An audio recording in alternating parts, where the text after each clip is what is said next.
ಸದೃಢವಾದ ದೇಶಕ್ಕಾಗಿ ಸದೃಢವಾದ ದೇಶಕ್ಕಾಗಿ ಉತ್ತಮ ನಾಳೆಗಾಗಿ ಉತ್ತಮ ನಾಳೆಗಾಗಿ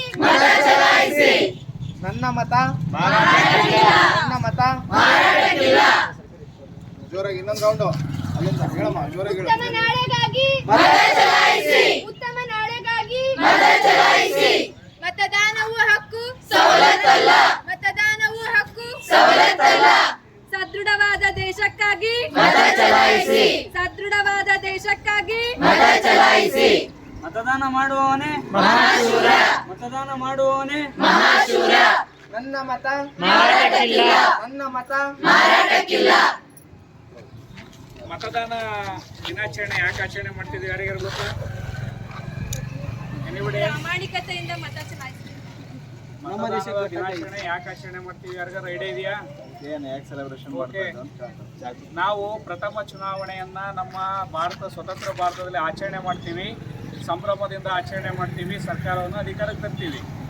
ಅವತ್ತು ಚುನಾವಣಾ ಆಯೋಗ ಪ್ರತಿಷ್ಠಾಪನೆ ಆಗುತ್ತೆ ಅಥವಾ ಸ್ಥಾಪನೆ ಆಗುತ್ತೆ. ಆ ಚುನಾವಣೆ ಆಯೋಗ ಇವತ್ತಿನವರೆಗೂ ಯಶಸ್ವಿಯಾಗಿ ಕಾರ್ಯವನ್ನು ಮಾಡ್ತಾ ಬಂದಿದೆ, ಆಧುನೀಕರಣಗಳನ್ನು ಒಳಪಡಿಸ್ಕೊಂಡು ಬಂದಿದೆ.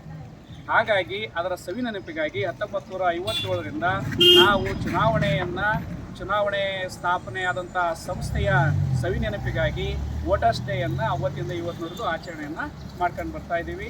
ಅದರ ಉದ್ದೇಶ ಇಷ್ಟೇ, ಮತದಾನದ ಒಂದು ಅವೇರ್ನೆಸ್ ಅನ್ನೋದು ಪ್ರತಿಯೊಬ್ಬರಲ್ಲಿ ಇರಬೇಕು.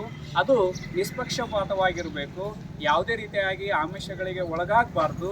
ನನ್ನ ದೇಶಕ್ಕಾಗಿ ನಾನು ಮತವನ್ನು ನೀಡಬೇಕು ಅನ್ನೋ ಉದ್ದೇಶಕ್ಕೋಸ್ಕರ ಅದರ ಒಂದು ವಿಷನ್ ಮಿಷನ್ ಮೋಟೋ ಚುನಾವಣಾ ಆಯೋಗದ ಉದ್ದೇಶ ಆಗಿದೆ. ಆ ಉದ್ದೇಶವನ್ನು ಸಾರ್ವಜನಿಕವಾಗಿ ನಾವು ಹುಡುಗರಲ್ಲಿ ತಿಳ್ಕೋಬೇಕನ್ನೋ ಉದ್ದೇಶಕ್ಕೆ ಈ ಒಂದು ಸಣ್ಣ ಒಂದು ಪ್ರೊಸೆಷನ್ನ ನಾವು ಆರಂಭ ಮಾಡಿ ಇಲ್ಲಿಗೆ ಎಂಡ್ ಮಾಡ್ತಾ ಇದ್ದೇವೆ. ಇದರಾದ ನಂತರ ನಾವು ನೇರವಾಗಿ ಕಾಲೇಜಿಗೆ